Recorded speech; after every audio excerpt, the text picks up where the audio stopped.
Hey folks, how's it going? We're checking out more of the Vicar of Dibley. Hopefully you guys had a fantastic day. Alright, last episode, I don't know who the Kylie lady was. I think I'm saying her name correctly, but the celebrity who I assume she was somebody important because she was excited to see her when she couldn't get Elton John. And somebody in the comment section said she actually played Cammy in Street Fighter. And you guys surprised I didn't hear about any of her music and stuff like that.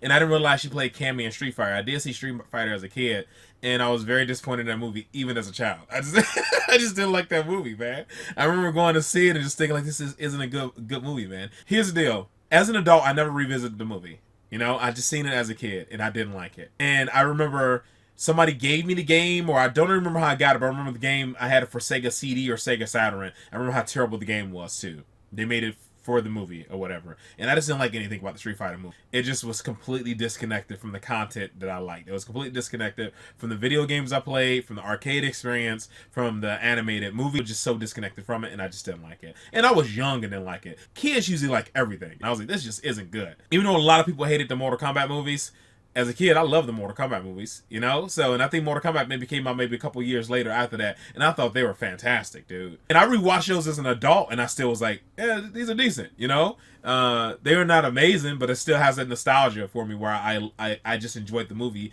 and I enjoyed the entire experience of the Mortal Kombat films, including the music. I thought the music was just like, you know, fantastic, dude. It just got you amped up for the fights and stuff. My whole point is I remember her for the movie because the movie experience is just so bad for me, man. Watching that movie, I just didn't enjoy it as a kid. So yeah, man, I was very young when the movie came out, and it didn't really imprint on me because it just wasn't a good movie. I only remember two people in that movie: the guy who played old boy from the Addams Family, don't know his name, and then Jean-Claude Van Damme, because my mom really loved Jean-Claude Van Damme. That's why I remember him in the movie. But other than that, I don't remember anybody else in that movie. It just didn't stick with me. But Mortal Kombat as a kid, I don't remember all the names, but I remember all the faces from that movie. And anytime I saw them in anything else, I would be like, they're in Mortal Kombat, you know? Because those movies like imprinted on me as a kid all the way into adulthood. But Street Fighter just didn't really do that, man. It just didn't click with me as a kid. I just didn't think it was good. So yeah, I didn't remember her at all. I didn't remember her at all, bro. And also somebody mentioned that she made music too. I can't remember if it was in the comment section or a message, but yeah, the Can't Get You Out of My Head song. I didn't realize it was her who made that song. I think it's just one of those songs that you heard everywhere, but don't necessarily remember the person who made it. Like, Living La Vida Loca was everywhere for a while. Like, that Thong song was everywhere for a while. It wasn't like a song that I would go out and buy a CD and stuff for. It's just you heard it everywhere, if that makes sense. You know? It wasn't necessarily music that I listened to. It's just I heard it everywhere. So I just didn't know who made it. You know what I mean? So yeah, I guess I knew who she was. I just didn't know I knew who she was. If that makes sense, you know? I just needed to be pointed in the right direction of stuff that she's done. I just wasn't familiar with her at all. Like when she said her name and was excited to see her, I'm like, I don't know who this lady is. Until you guys mentioned like the Street Fighter and that she did music. I'm like, oh yeah, she's actually been in some stuff, and actually that song was actually pretty popular for a while. But yeah, I just need to be pointed in a direction. So yeah, familiar with her stuff. I just had to put a name and stuff to it. But yeah, man, let's just go and jump into the next episode. We'll talk about it more at the end. Filthy weather. No, I've known worse. Oh, yes? When was that, then? The great storm, when the windmill got blown over. That wasn't a great storm. That was a moderately windy night. No, the really great storm was the great storm. When was that, then? When Dave Bat got decapitated. That wasn't the great storm. Well, it was pretty damn great.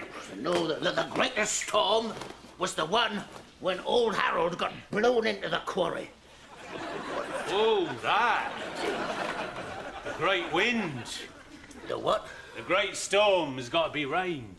And in the great wind, there was just wind. Nasty night. Oh, it reminds me of the great storm. Shut up!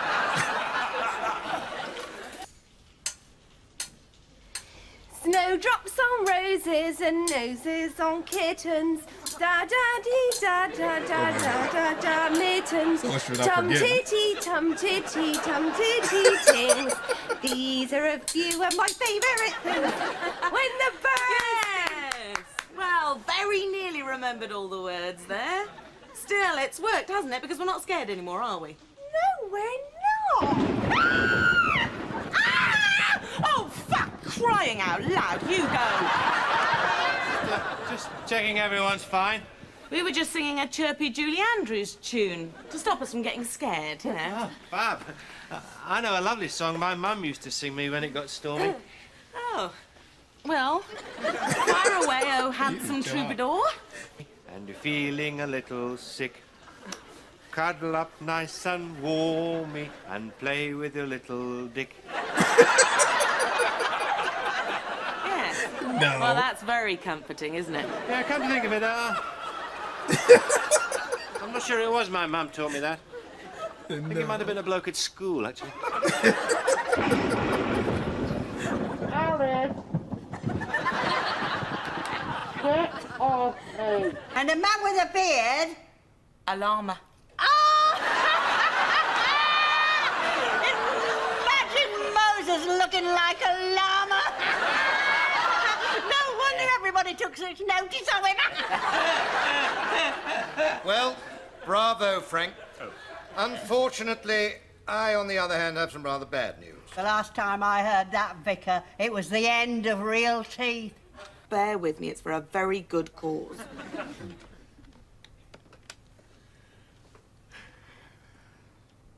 Hello, could I speak to Mr. Frobisher, please? Daniel, hi. Jerry Granger here. Dibley Investments. You won't have heard of us. We're pretty new kids on the block. But I was just wondering if you'd be interested in a little investment portfolio we're putting together? Nothing to do with Dibley, Oxfordshire. Well, yes, actually, because I'm the village postmistress's daughter. A friend of mine lives just outside. Hairless Horton, bald by 14. Told me the other day they had a woman vicar. Yeah, I heard that too. My mother says she's fantastic. I can't get that tongue out of my mind. Can you give me any sense of the range of your portfolio? You know, bonds, stocks, gilts, peps? Yeah, I've got loads of those. Look, why don't we talk about it over lunch, Mr. Frobisher? Okay. I'll give you an hour. On Thursday lunch? Yeah, think I can find a window. Bye. Oh, boys, I think I have found a window. They making pictures right next to each other. You want to buy a lottery ticket for the new church window? Only a £5, very worthy cause. What's the prize? Lawnmower. Got one. After a pretty fiery exchange of views, they moved on. Thank you, Jim, for that report. And if you have any more trouble with those sheep, do tell us. His ass big. Finally, the window. How we doing? Well, the village lottery has come up with £1,000. Nice. I must Very say nice. I've been delighted with the level of unquestioning generosity shown, especially in view of the fact that the prize is now only a tea strainer. Splendid. Any other news? Well, I've started my recipe book, and the radish jam is a particular success. I bet. Anything else? That's Well, terrible. I've got £10,000. I beg your pardon. Which means we can start work on our window instantly. Very nice.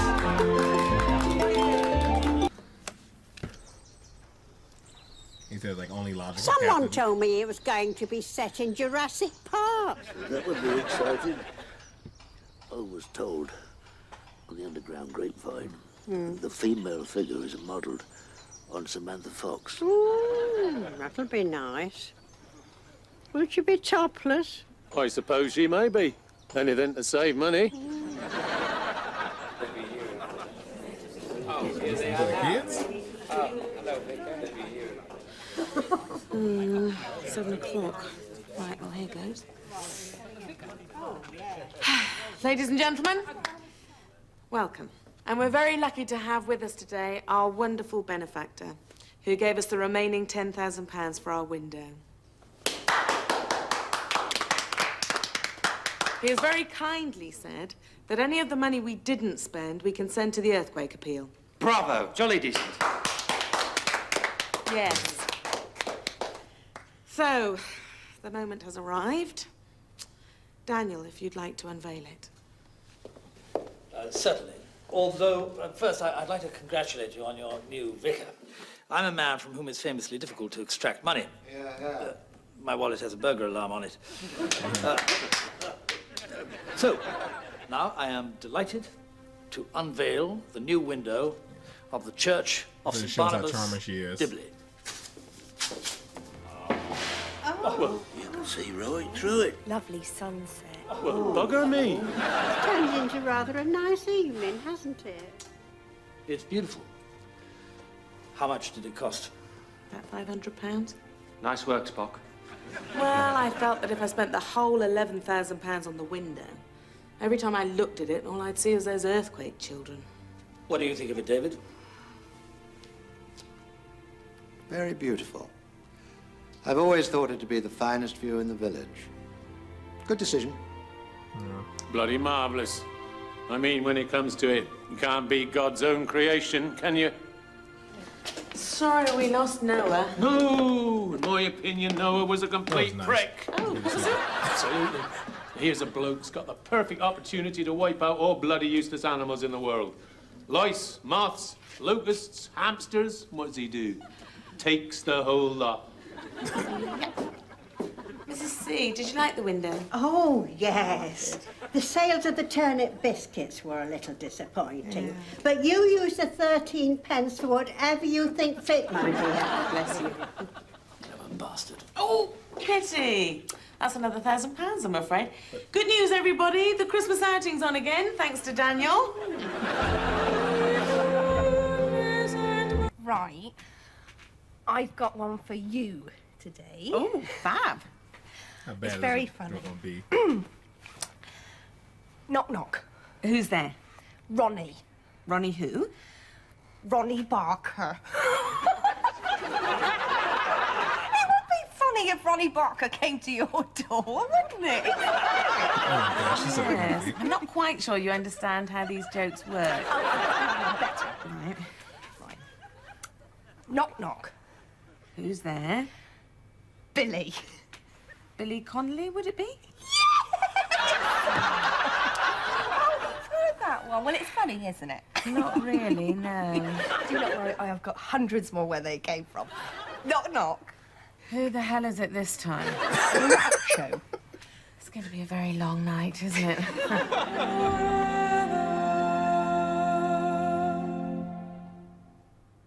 All right, man. I enjoyed the episode a lot. That was really fun. It was a very fun, funny episode. It was awesome. Really shows how charming and stuff she is, man. She was able to convince that dude to give her all that money to get the window and stuff replaced. Then also, him not get super mad at her for not actually using it for the stained glass. Actually, just only spending $500 to replace it with a normal window and sending the rest to charity, you know? He called it, all she got was a clever bastard out of it. He took it well. He took the whole thing well. Was all good with it. So yeah, she's super charming, man. She does such a good job with that, with just making jokes and stuff and just making light of all the situations, man. Old boy for the life of me, I can't think of his name in this. So one play Trig on Only Fools and Horses. Owen, that dude, I was like, how does this dude know how much an assassin costs? Like, was he going around cold assassins at one point? He gets somebody killed for that amount of money. Like, oh man, this dude, he knows, man. He knows for sure. He's already priced it out before. Oh no, that was good. That's good stuff. Very smart of him to do the whole just offer them what they want with the ticket and just make sure they don't win. It's like offer prizes they don't actually have, like the washing machine. It's cold blooded, but he got the job done, man. That's bogus. It was still funny though. The little kid scene was very funny as well. Them just picking dinosaurs, but the primary thing that was funny about the whole soccer hooligans being animals and all that, but them talking about her dad saying old girl was essentially a hot bird or whatever, and he was like, give it to her. Did the kid say he wanted to give it to her or whatever? I know I'm butchering exactly what they said, but that was very funny to see. It's fantastic. I love when kids just say goofy, crazy stuff. It cracks me up a lot. Whenever I say something, I know I'm butchering their exact phrases or whatever, but well, old boy was saying, like, you can't covet people's asses. That was great. No matter how great their asses look or whatever, that was just fantastic. You can't covet your neighbor's asses. That dude's out of control. And I knew Hugo was a Star Trek fan early when he said, it's only logical, Captain. I like, all these dudes are a Star Trek fan. And he's kind of dorky anyway. I'm not saying all Star Trek people are dorky, but it just kind of makes sense, you know? But I'm not saying he's automatically a Star Trek fan because he's dorky, but it makes sense that he's a Star Trek fan. Just that, him being dorky and him also saying it's only logical, Captain, or whatever at the meeting. I was like, is this a Star Trek fan? but I wasn't sure. Then we did the whole Vulcan, live long and prosper thing. I'm like, okay, yeah, he's a Star Trek fan, So, but all in all, man, this is a really good episode. I enjoyed this a lot. This is very funny. I enjoyed the story, the whole shebang. This is fantastic, man. Not a bunch of celebrity jokes and stuff in it either. So not a bunch of stuff went over my head, like some of the previous episodes. So I had a good time with this one. I enjoyed it. All right, folks, that is it, man. That is all for this one. Hopefully you guys are happy, safe, and healthy. I'll see you in the next one. Later.